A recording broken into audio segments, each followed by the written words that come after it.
This is the universe speaking to you. You are now tuned into the Modern Spiritual Life Coaching Podcast by the certified master life coach and spiritual guide, Coach Chip. Welcome, souls. We now begin this episode of a transformational journey. Unedited, unscripted, and creating something from nothingness. Now, let there be light on Modern Spiritual Life Coaching.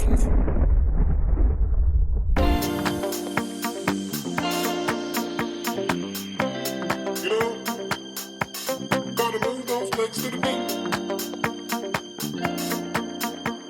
You know the beat gonna set you free.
Welcome to today's morning spiritual podcast on the Morning Gratitude Twitter shoutouts on this Friday.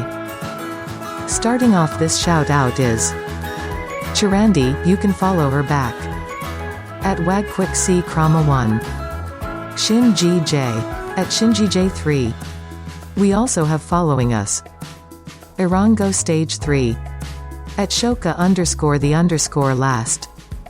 He's also studying Bachelor of Transport Management at NUST. We also got following us KHEY Sparkles at Kathleen Panessa. Follows us Black Child at BlackCH20833784. John_D OE2 at FlyYoungFresh1. Follows us Haha at Instsick. Following us Rivophanes at REDDK King. Jessa at JessaHimenez11. Follows us Talk to the Hatter at talk_to_the_hat. That's a wrap for today's morning Twitter shoutouts. This is Carol saying have a safe and happy weekend. Until Monday on the next Morning Gratitude on the Modern Spiritual Podcast Live. Good morning, it's Alchemy Coach Chip on this Friday of the Morning Gratitude. We got a lot of great things coming up this half hour, and we'll be actually doing the highly number one requested song or meditation for the Dreamtime. And the Dreamtime is the whale, the killer whale sound that they actually recorded with the talking bulls in Tibetan. And it's about 10 minutes long. So it's a very relaxing meditation that you're not going to get anywhere, but only here. As well as we'll get the fourth turning. And this is the crisis that was predicted 30 years ago about what's going on currently now. And it's going to tell us the punchline of what to expect and what's coming up. As well as we position ourselves for an economy that crashes. And if you listen to the last episode that I did, you would then be in tune to understanding what's going on of what I'm talking about. If you didn't, go back to the last episode out of the garage and listen to what I was saying, because I said this prediction was about 20 years ago, but I learned yesterday it's been more than that, 30 years ago. The books, the TV show, movie has been written on this, and it's been going back for over 100 years. That's something, how we position ourselves, that we get ahead. So when something comes up in the next few months, we're not going to be in a struggle. Plus, beware, we are in trouble. Most people have no idea what's happening currently right now. And we talked about money and finance just all this week. We're going to continue it with the illusion of money, which we know money is an illusion. It's paper, it's printed, it has no value unless you set the value to it. But we use it for the importance of survival and for the things that we desire and want. We're going to get into the truth about the lines of credit and what is happening now and what the banks are planning on doing. They're just waiting for these benefits that the government put in to expire. Once they expire, they're going to go full-fledged on what they're going to do. They're going to make their moves, and then it takes about 4 months to do foreclosures and take back houses. They're going to have a lot of them. And it's not the banks just doing it. There's an entity behind it, which they call the cult, is the one that's going to be doing this. This, what we're about to hear, is going to blow the top off many people what they think is going on. And if you believe the old status, you're going to learn something new today of what's really going on. And we're about to hear it right now on the Modern Spiritual Life Coaching Podcast and the Modern Spiritual Podcast Live. Everyone watching now, please share this link via the sidebar to any and all of your social media channels. This is important. Simply ask your friends and family to give us 15 minutes. That's all we ask. That is the foundation of human control. This cult is constantly dictating when it goes up and when it goes down.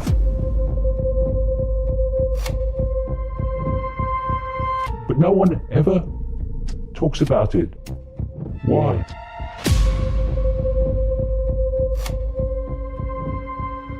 This is fundamental, and I never hear any political party talk about this. I don't hear the wokers talk about it. I don't hear any of them talk about it. This cult has achieved economic dominance on an ever more extreme scale, thus dominance of the choices of freedom of the population, by creating a situation in which they can lend money that doesn't exist, called credit, to the population, and then charge interest on it, and taking as collateral wealth that does exist, land, resources, homes, businesses. And if the population doesn't pay back the credit money that is a figment of the imagination, created out of nothing basically, then the people issuing the credit, i.e. the banking system owned by the cult, gets your wealth that does exist. And through the generations, this exchange of non-existent theoretical money called credit for real wealth and resources has sucked the wealth of the world into the hands of the few. And through that dominance of financial control, they dictate the choices, or lack of them, of the population. And they dictate the choices of black people, white people, Asian people, all different kinds of people and sexualities. Why are governments borrowing money from private banking systems and the population paying interest upon that borrowing? Why aren't the governments issuing their own currency interest-free and lending it to the population interest-free to go about their commerce and go about their lives, creating opportunities and choices that they wouldn't otherwise have? Why are we allowing a privately owned, in the end, by a tiny few people, banking system to issue non-existent credit money and then be able to take the wealth of the people if they don't pay it back? And there's another thing on this. The same people that lend the money, the credit, dictate if the economy goes up or the economy goes down. Thus, they can lend lots of money and there's a boom. And then they can crash the economy and people can't pay back the loans that they took out. So what happens then? Those that have lent the non-existent credit and crashed the economy can then suck up all the wealth that was put as collateral for the non-existent money. Now, what we're going to see in relation to what I've just said is a frenzy of repossession of properties. A frenzy as the cult, which owns the banking system, sucks up more of the wealth and resources of the world because of a pandemic hoax that crashed the world economy, which the ones that control the banking system were behind. Because the same people, the same cult that's behind the banking system, if people want to focus on how we get our freedom back, then private banks lending money at interest, non-existent money called credit, has to end, or at least it has to be an add-on. We need a system, not a communistic system, but a system where governments are able to issue the currency interest-free. Because you say to people, how is money created? And they say, oh, the government does it. Well, almost entirely it doesn't. Money comes into circulation by private banks lending credit. And when they lend lots of credit, then there's the opportunity for lots of economic activity. And when they squeeze the credit, what did they say in 2008? A credit crunch. When they squeeze the credit, they're taking out of circulation units of exchange, and economic activity cannot take place. And so we go into a recession. And this cult, via the banking system and via this system, is constantly dictating when it goes up and when it goes down. Because what their masters are making it go up and down, so they know when it's going up and down. And that an idiot could make vast amounts of money if you know when the economy and the stock market's going up and when it's going down. And this is how it works. Changing the banking system, taking control of our economic lives, our livelihoods, our choice out of the hands of private banks, that would change everything on the level that we are talking about. But no one ever talks about it politically. Why? Because Britain is a one-party state. We have a one-party state Labour Party, a one-party state Conservative Party. In America, you have a one-party state Republican Party, a one-party state Democratic Party. And these one-party groupings, all these major political parties, are ultimately controlled by the same network that controls the banking system. And because of that, the politicians controlled by those people are not going to challenge the banking system controlled by those same people. What this whole Marxism tyranny wants to sell is that everyone should be equal. But what does that mean? Everyone should be equal. I would like to play in goal for Manchester United. I'm 68 and I have an arthritic hand. Ain't gonna happen. So what I'm gonna do is something that I can do. And I'm not going to complain that I'm limited, and I'm not going to say that I'm disabled and that it's the system that means I can't play for Manchester United. I look at the situation I'm in and I achieve or seek to achieve on the basis of who I am. I'm a unique individual, so I will achieve in a unique way. This idea that everyone must be the same, it's a race to the bottom. What we need is equality of opportunity so that someone's race or background is not a block on their ability to achieve what they want to achieve, as long as they have the ability to do it. We all have different abilities and different gifts. But what we don't want, surely, is equality of outcome, because that's a race to the bottom. You give people opportunity, and then what they do with that opportunity is entirely up to them. They might say, no, I don't want to take that opportunity. I want to go walking in India. All right, fine. Well, enjoy. But just because you go walking in India and this person achieves something with their opportunity doesn't mean that they're privileged. It means they just took the opportunity and direction of life that was different to yours. To create this equality of opportunity, it's to create a massively, fundamentally more fair economic system where wealth is shared out. Doesn't mean everyone gets the same, because, you take motivation and incentive out of life, it's a race to the bottom. Because, no matter what I do, it's still the same, So incentives are a very important thing. But what has happened in the system that we have is that it's been completely hijacked financially by a tiny few people. And I said earlier that freedom is actually choice. The more choices you can make, the freer you are. The fewer choices, the less free you are. And what dictates the choices in the system and the world that we have today is money, overwhelmingly. Not always, far from always, but it is central, money. So if you're the cult and you want to take people's freedom away, then you take their access to money away, because you're taking their access to choice away. It's the private banking system issuing non-existent theoretical money called credit. That's the whole basis of it. And if I demanded that someone take from me money that doesn't exist, or I tried to give people money that didn't exist, telling them it was real, I'd get frickin' arrested. But banks can make loans of credit, which has never, does not, and will never exist except in theory. And they don't get arrested. They become the 1%. And that's how they've done it. The number of people that are driving this is tiny. I mean, it's ridiculous. At its core, you get it in a room. People say, what are we going to do? Well, you can look for a solution. And, where do solutions usually lead? They lead to more problems that need more solutions. You see it all the time. Now, what's the best way to remove a problem? To remove the frickin' cause of it. You take away the cause of a problem. Don't find a solution to it. Take away the cause, and the problem must cease to exist because its cause has been deleted. And I've talked about the cause length today. It's human acquiescence to authority. Authority that tells you what to believe and what to do, and wants to give you consequences for not believing it and doing it. You acquiesce to that, and you're giving your freedom away. Acquiesce to that collectively, humanity gives its freedom away to a tiny few people.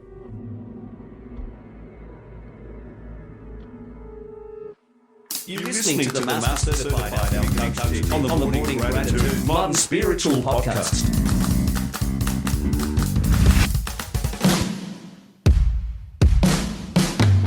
What would you do if you could tell the future? Did you know that it was 30 years ago that two authors predicted the current crisis we're in? Everything from the coronavirus crisis through to the American riots. And in fact, we are only in the first of 5 stages of this crisis. Hi, it's Roger Hamilton here again with another episode of Entrepreneur TV. And on this episode, I'm going to go through exactly who predicted this, what these 5 stages are, and how you can go about preparing for the future to ensure that you're ready for what's about to come. So it was actually in the turn of the 1990s that 2 authors, William Strauss and Neil Howe, came up with a book which was called Generations. And after that book, Generations, they came up with this book, which is called The Fourth Turning. The Fourth Turning, an American Prophecy, what the cycles of history tell us about America's next rendezvous with destiny. So what Strauss and Howe basically figured out from their book Generations is that we all go through these big cycles of time. In fact, all of humanity goes through these 18, 90-year cycles, which are divided into 4 lifetimes.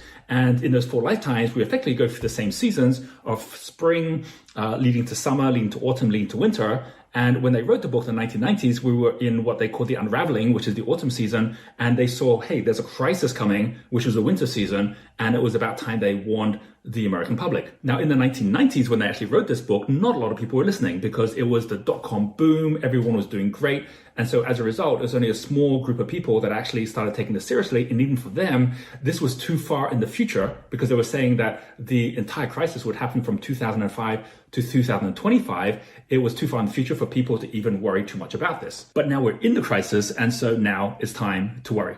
So what can we learn from the book and what can we learn about the next steps we should take? Strauss and Howe looked at the fourth turning as the end of an entire cycle where everything changed. And so the last 3 turnings we had, well, 300 years ago, it was the American Revolution. The American Revolution was from around 1760s to 1790s. And then 100 years later, it was the American Civil War from about the 1840s to 1850s.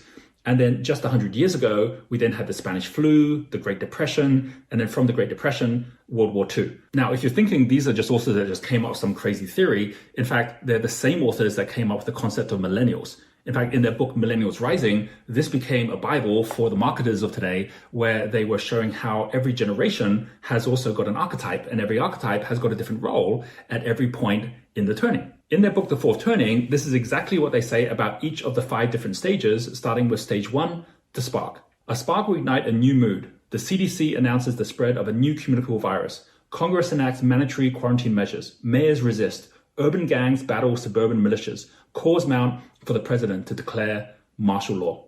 So this is actually from the book where they're going through the different scenarios of what's likely to happen, which actually triggers the crisis, which means what you've seen so far is just the beginning. It's not the crisis itself. After the first phase, which is what we're in right now, comes the second stage, which is disruption. This is what they say about what's about to come. The new mood and its jarring new problems will provide a natural endpoint for the unraveling era decline in civic confidence. As the crisis catalyzes, these fears will rush to the surface, jagged and exposed. Distrustful of some things, the individuals will feel that their survival requires them to distrust more things. This behavior could cascade into a sudden downward spiral and implosion of societal trust. So everything we're going through right now is not about coronavirus. Everything we're going through right now is not about the riots in the streets. Everything we're going through is about a breakdown of the trust of the old system in order for a new system to be created, which has happened every single time that there's been a fourth turning.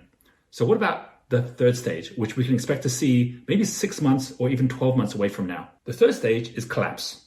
At some point, America's short-term crisis psychology will catch up with the long-term post-unraveling fundamentals. This might result in a great devaluation, a severe drop in the market price of most financial and real assets. As assets devalue, trust will further disintegrate, which will cause assets to devalue further, and so on. Many Americans won't know where their savings are, who their employer is, what their pension is, or how their government works. Before long, America's old civic order will seem ruined beyond repair. People will feel like a magnet has passed over society's disk drive, blanking out the social contract, wiping out old deals, clearing the books of vast, unpayable promises to which people have once felt entitled. Now, for those of you who've been following along on my channel, you know that I've already been posting some economic crisis videos about what's to come, given that we're just stepping into this right now. This was predicted 30 years ago by the 2 of them in the book. And more importantly, what's key is what you do now to prepare, because while a lot of people will be losing their wealth, there'll be others that'll be gaining brand new systems, structures, and even businesses of this crisis as well. And by the way, if you have not been following my videos, do subscribe now, because we are going to be giving updates all the way through this crisis, which, as you've heard, could be going for the next 5 years. And so what about stage 4? Stage 4 is the climax. It's the peak of the whole thing, just like when you have a wave, it rises, and then it crashes. From this trough and from these dangers, the makings of a new social contract and new civic order will arise. This battle could be peaceful or violent, involving public and private militias. Decisive events will occur, events so vast, powerful, and unique that they lie beyond today's wildest hypotheses. Armed confrontation usually occurs around the climax of the crisis. If there is confrontation, it's likely to lead to war. This could be any kind of war: class war, war against terrorists, or superpower war. And by the way, before I get to stage 5, I do want to make a point about all of the different things that are in those books and what I really resonate with as well. My whole life has been about following patterns and looking at time and how time moves. So the wealth dynamic system that we created was all about the cycles of time within a business, for example, or within an industry. The cycles that we use within the Chinese energies also goes through these 4 seasons. So the more that you see that in every one of these different steps that we're going through, there is an energy and a cycle which you can then tune into as well. Just like a surfer on a wave, then the sooner that you can be prepared for the next step and take the actions before we get there. How can we make sense of these different generations and different cycles?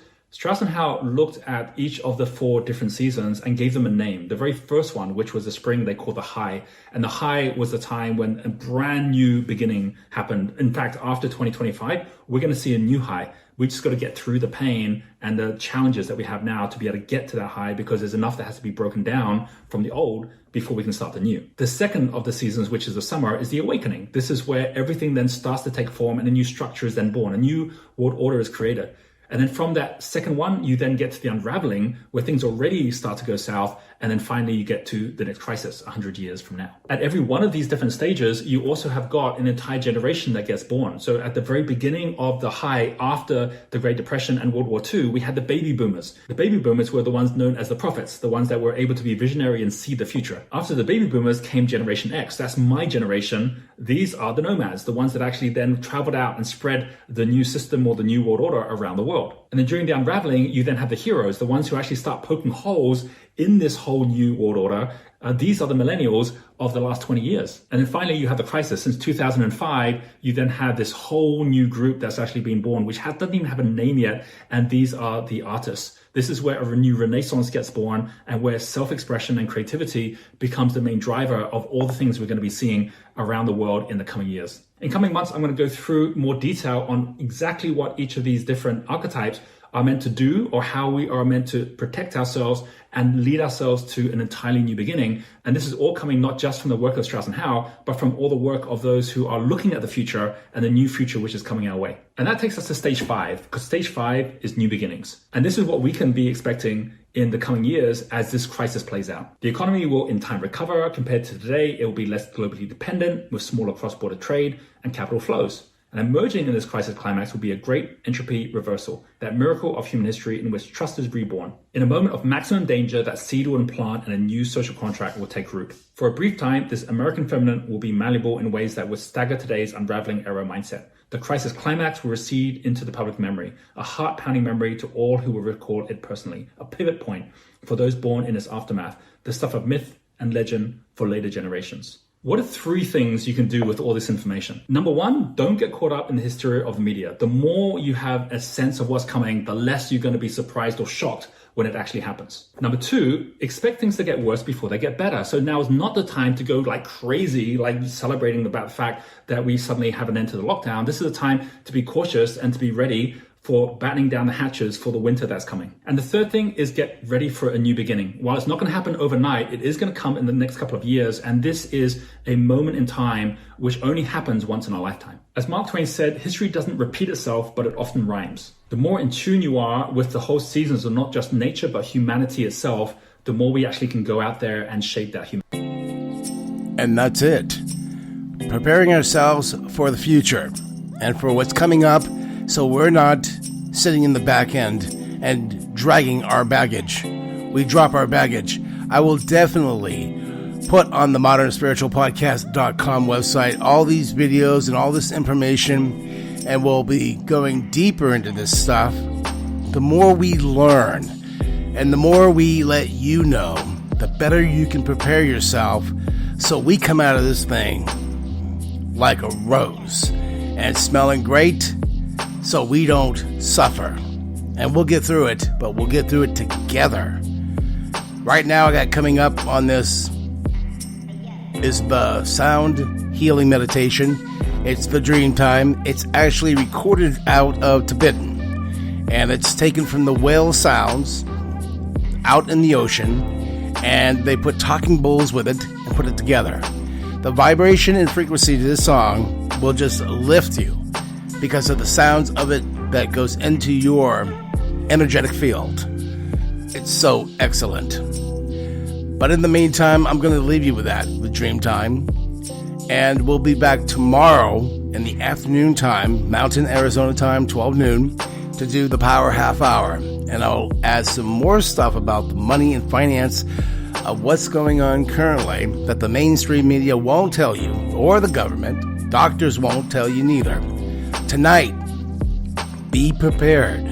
I have Mark Zuckerberg from Facebook and Dr. Fauci's interview, 1 hour long, that is recorded, and I'll put up here on the podcast as well, so you can, at your convenience, listen to that and be more educated about the COVID-19 and how to boost your immune system so you can get through this with ease.